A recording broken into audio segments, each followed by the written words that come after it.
guys, so I wanted to do a video today that went through the process of what I do to edit photos. Not only for culling and whatnot, but also the actual editing of the photos and what it is exactly that I do. So I just imported all of these photos to Lightroom, and I allowed Lightroom to run smart previews for all of the images.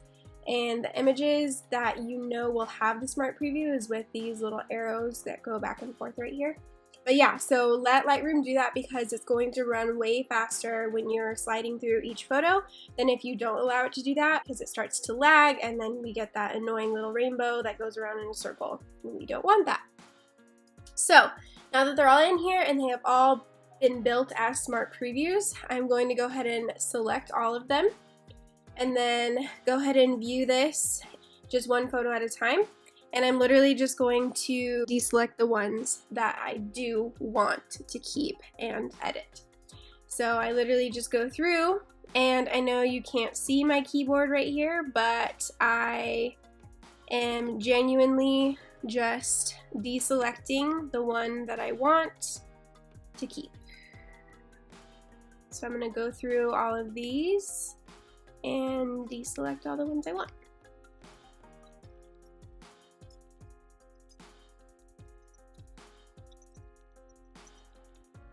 And as I'm doing this, just a quick tip too, whenever you're scrolling through using your arrows on the keyboard to go back and forth, I'm not clicking right now, I'm just using my keyboard arrows.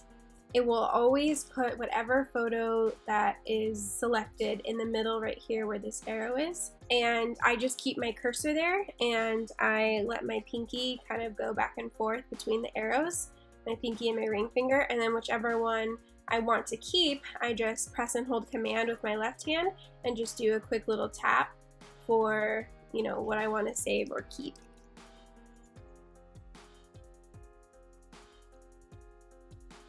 So honestly, something that I'm watching out for as I'm doing this is, even though yes, these actual ones where she's looking and she's smiling are great, like I really do love them, and I saved a couple of those earlier. A lot of the ones that I just deselected right now, like this one, that's technically an in-between moment. We were laughing about something, and as she was transitioning to stop laughing and put her hand down or whatever, I snapped a photo, and I actually like that one, and I'm gonna keep it and save it. So that's part of just my style of how I edit and how I shoot in general, is that I'm always watching for those in-between moments.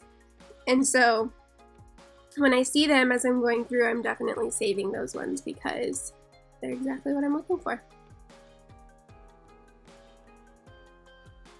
So I was definitely going for weird here. If you haven't figured that out yet, I told her to brush her face in these ones. She's such a trooper, but just wanted to be a little weird and quirky with these.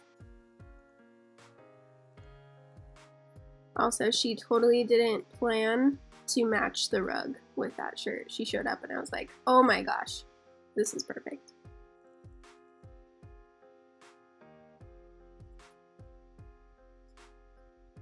And I don't know if you just noticed what I just did right there, but these two photos, here, I'll select them again.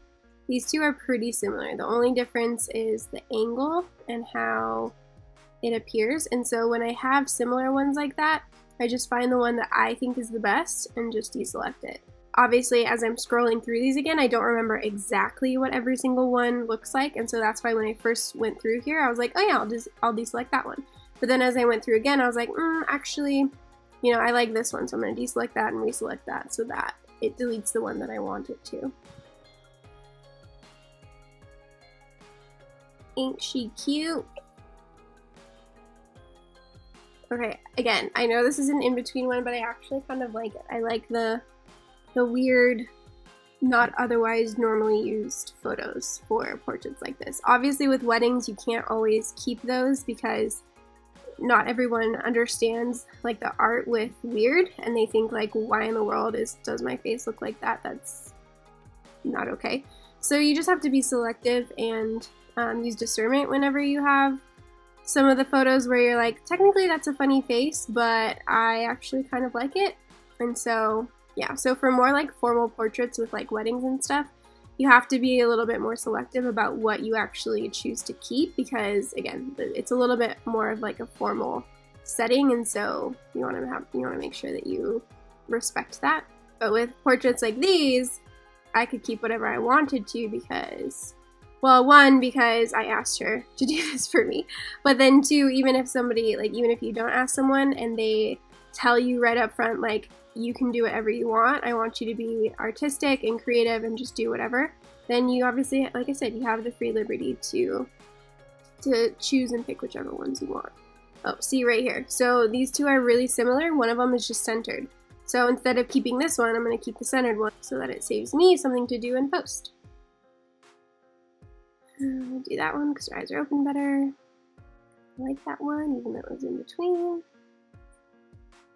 Definitely like that one. So when you're reaching the end of your photos, it's not going to come to the middle anymore. Like if you look right here, watch these two photos, it shows you which one is being selected and which one isn't.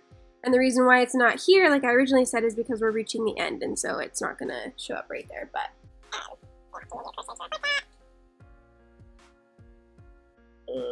that's it. So then once I have culled all of the ones that I want to keep, I just right click on any of the selected images, click remove photos, and delete from disk.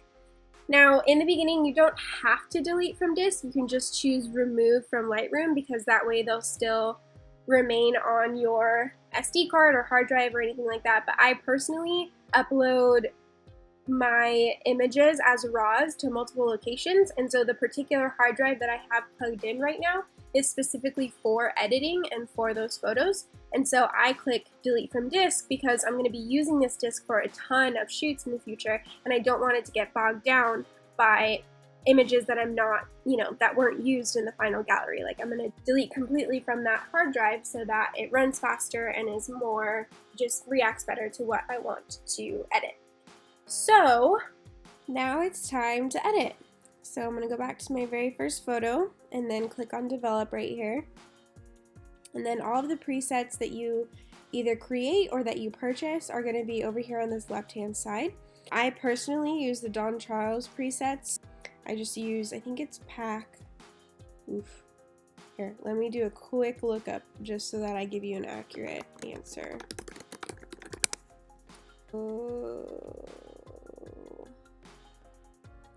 I think I have pack 1. Yeah, I have pack 1. So I use this particular pack, and it comes with all of these. If you need me to do a separate video about how to import presets into your Lightroom, I can do that, but for right now I'm just going to show you the actual editing process with presets. So I genuinely just run my cursor over all of them and just kind of see which kind of base I want to start with. Now, you don't have to do this. So for example, if you don't own presets and you're just trying to figure out how to edit, then honestly, so obviously these are the dials that, most people would use with exposure, contrast, and just moving it to however you want it to look like and whatnot. I actually use this histogram slider. I can't tell you exactly why. I think it's just easier for me because I could literally click anywhere within this square and I could adjust the exposure. Same thing for the shadows right here, blacks, highlights, and whites.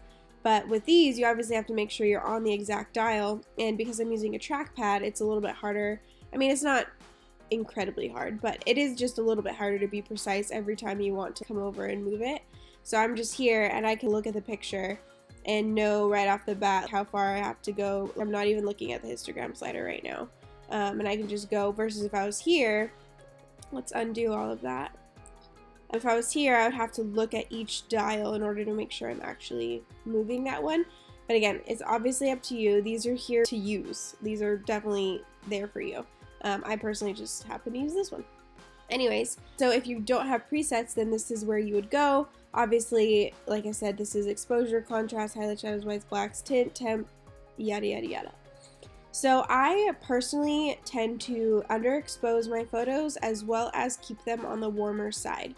I again, you can choose the style of editing that is perfect for you. You don't need to edit the way I edit. You don't need to do anything the way that I do, because that's the beauty of photography, is you get to do whatever you want to do, and that's perfectly okay, and somebody will love you for your style. Oh, but I do tend to underexpose my photos, as well as keep them on the warmer side, just because I personally enjoy kind of like that more moodier, contrasted look, as well as I believe that for digital purposes, underexposing is going to help maintain the detail in this photo. As you can see, the brighter I go, the less detail you can hold on to for certain parts of the image. So that's why I tend to underexpose. So I'm going to come over here, figure out which base I kind of want to start with. Now, something I want to talk about here is that for any presets that you buy, it's going to be pretty much impossible to find one that will automatically work for your photos right off the bat. Unless you're perfectly exposing every single time for your photos, that's just not going to happen, because that's not realistic. These aren't created to be a perfect fix. They're created to give you a basis of what you are trying to achieve, so that you can tweak them to then become what it is that you actually want to achieve. So at first glance, these are all extremely contrasted. There's nothing wrong with that. Like, if you enjoy that, then you don't have to tweak it. But I personally, my own style, this is a little bit contrasted to the extreme. So I'm gonna go with DC2 and use that as my base. And I'm gonna go ahead and come down here and reduce the contrast just a little bit. I am actually gonna brighten it just a tad to provide a little bit more of that pop. And then to maintain her skin and the wall without losing detail, I'm just going to adjust the whites and the highlights, bring it up a little bit more, adjust the blacks, and make sure my brightness is all the way up. I always edit with my brightness all the way up, because then it gives me an accurate picture of what this actually looks like edited. So it is technically a teeny bit darker than what I want, but I'm just going to adjust that, bring the shadows back a little bit more, and then highlights down just a tad, and maybe bump this up just a little bit. So, in case you're wondering what that looks like in comparison to what the original preset, I can just hover and it'll show you. So, like I said, the original preset is just a little bit more contrasted, a little bit more intense, and I just kind of muted it a little bit more with my own editing, but still kept a little bit of the pop. So, the nice thing about this particular shoot is that all of these photos are taken in the same location. Granted, there's different lighting for all of these, but they're all in the same location. And so for these next few photos that have the similar lighting, this isn't a quick shortcut to editing photos. Sometimes I do this, sometimes I don't. I usually do it when I have a ton of photos to work through. I only have 74 right now, but I'm going to still show you the shortcut. So once I have the edit, the basis pretty much good to go, I'm going to go up here and say create preset. Let's just pretend this was a wedding. I would just say like getting ready. And then I know that as I'm editing that this preset down here under user presets, the one that says getting ready, is specifically for this setting. So then I can come in here, select all of these ones with similar lighting, and then go here to getting ready, and it will apply that preset to those images. And it's just a quicker way to batch edit photos, so that if you're in the same lighting scenario for a large amount of time, you don't have to actually edit every single individual photo. You can just apply them all and then go back through them. So obviously this one's a little bit more contrasted, but honestly I kind of like that for this particular one. So I'm gonna leave it and kind of continue to go through. Since she's laughing and it's not melancholy, but there's emotion, I'm gonna brighten it up just a little bit more. And then bring this down, keep going.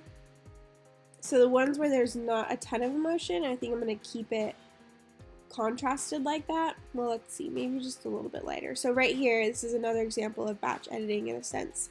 I'm going to select those three, and then as I am right here brightening them all, it's going to apply that setting to all of them.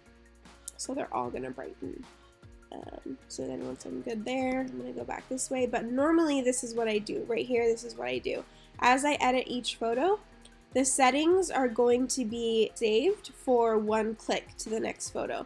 So from this photo to the next photo, I can click previous, and it's going to apply the settings from the previous photo.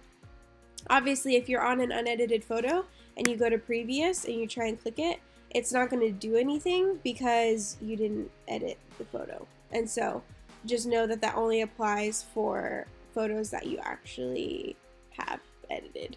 I'm gonna go back here and just kind of see how I want to continue to edit these photos. It's a little dark, so I'm going to press previous and it's going to apply just a little bit more.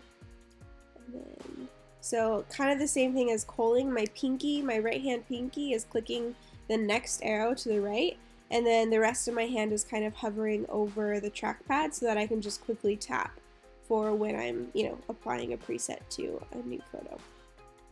So sometimes that whole batch editing that I showed you in the beginning where I selected all of these, sometimes it works great and other times you do have to still tweak it.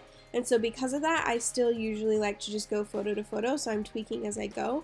But it is a faster way. Like if you're 100% confident in what that setting is producing as far as lighting, then you can just totally copy paste it all and then skim through and just make sure everything looks good. So Lightroom is a little bit laggy right now. I think that's just because I'm not necessarily plugged into a power source. If it's a little laggy, I apologize, but alright, this one I actually like. I'm not going to brighten it too much. Do that and then add some pop. So honestly, I actually love the warmth of these photos, which is why you're not seeing me adjust any of the tint or the temperature. But let's just say I did want to cool it down a little bit, I would use this slider. Honestly, I kind of tap on here to just find whichever one I actually want and whatnot. And then if I need it actually adjusted, then I can just kind of drag here. So I'm going to go ahead and make sure these are good. That one.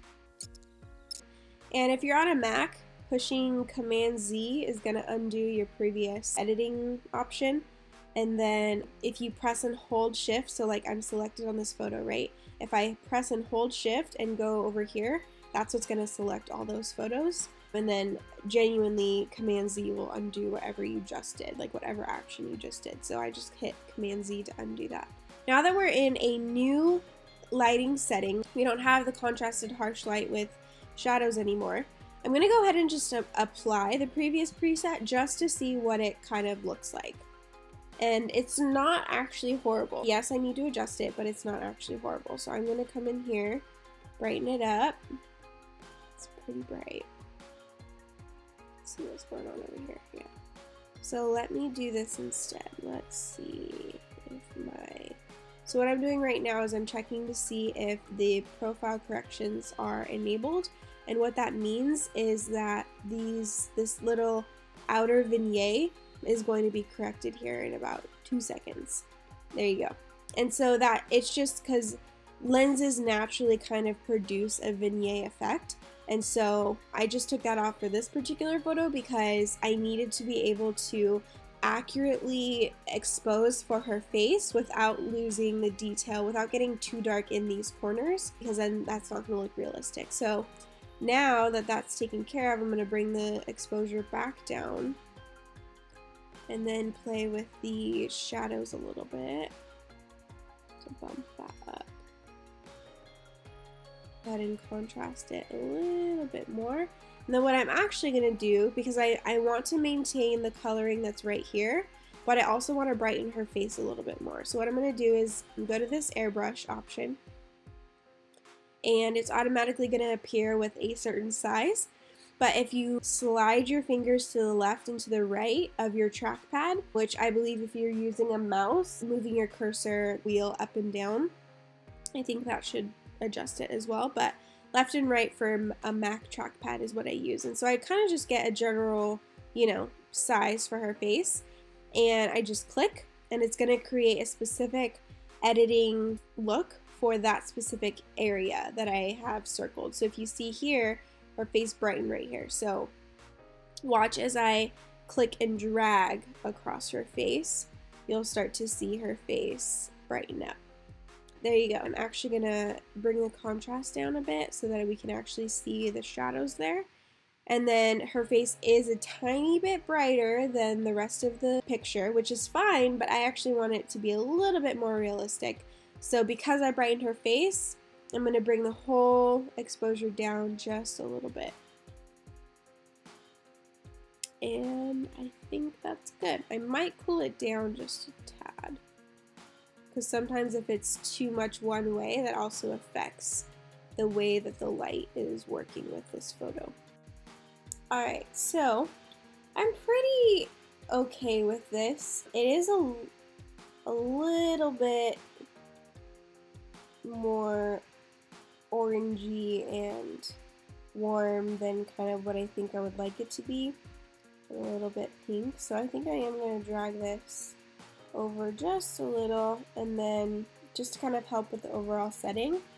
And then I'm going to come down here to vibrance and just bump that up just a little bit.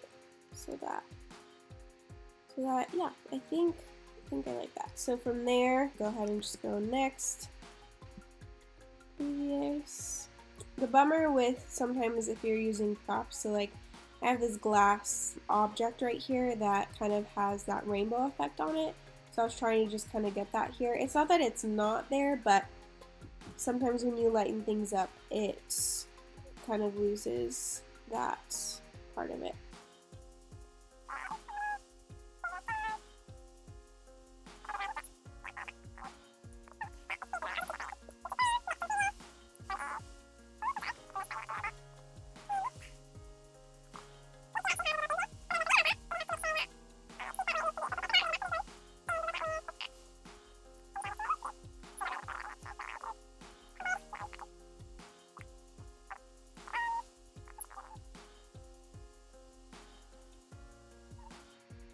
Aha, so this is a pretty good duplicate. There might be a slight difference in hair. Yeah, it's the hair that's different. But I like the first one, so I'm going to go ahead and get rid of this one.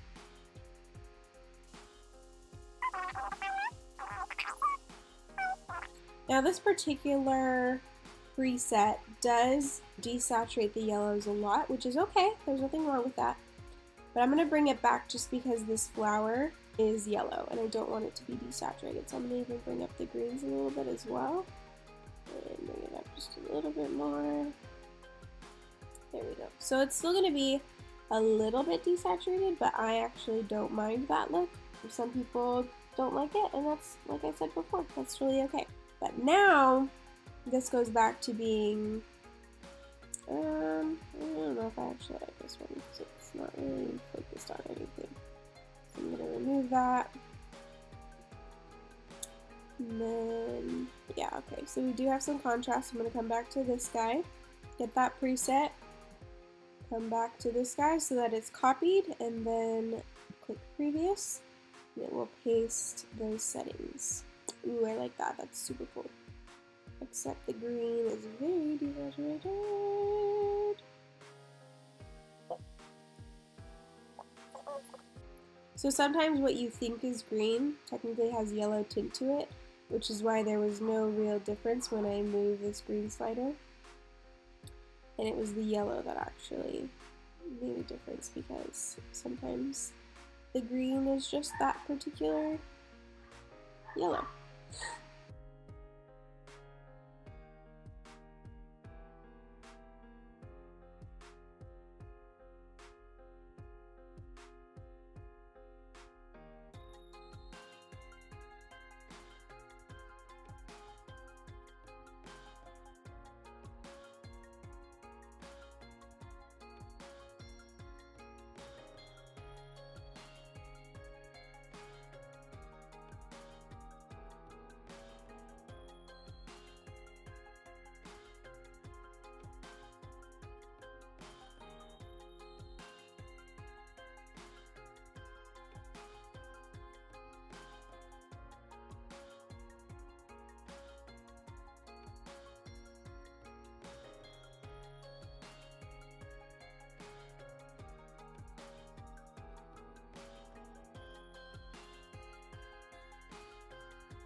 So I think screen recording and editing the photos at the same time was causing my computer to lag, so I'm going to do one last little section of something that I do with all sessions that I edit, and that's just kind of touching up any of the areas of the photo that I think deserves touching up. So in a normal, more formal example, like a wedding or something like that, I would actually take away these little guys. This session, it wasn't like particularly important, but I'm going to do it for you anyways just to show you.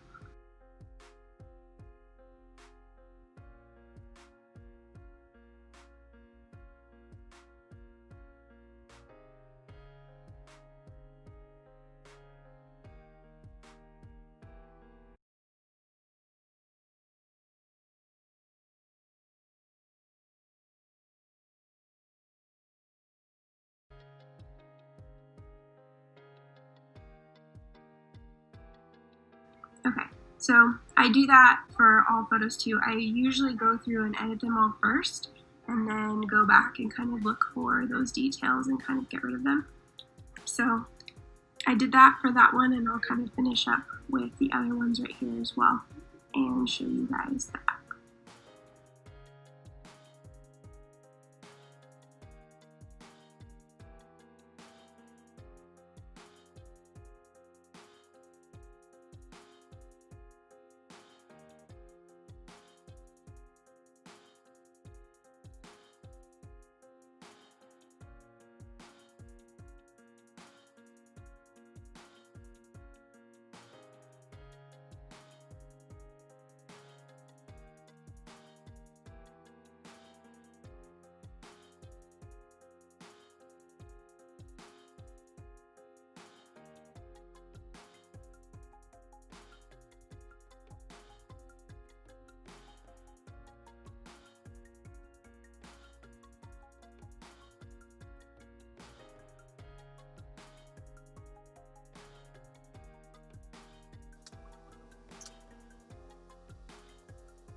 Alright, and once it's all done and touched up, I usually just go through one more time through all the photos and just make sure that they're all what I like it to be. I'll touch up anything if I need to, but just do final detail checks before I export and deliver. So I hope that was helpful. If you need me to go even more in depth into understanding like how these all work with each other, like just all of that stuff, everything that kind of works along that, just let me know. I'd be happy to go even further in depth into that, but this is just a general process of how I edit my photos and how I use them with presets and just all of that jazz. So I hope you guys enjoyed it. Thank you so much for watching, and if you have any requests, feel free to let me know, but otherwise I can't wait to see you guys next time. Bye.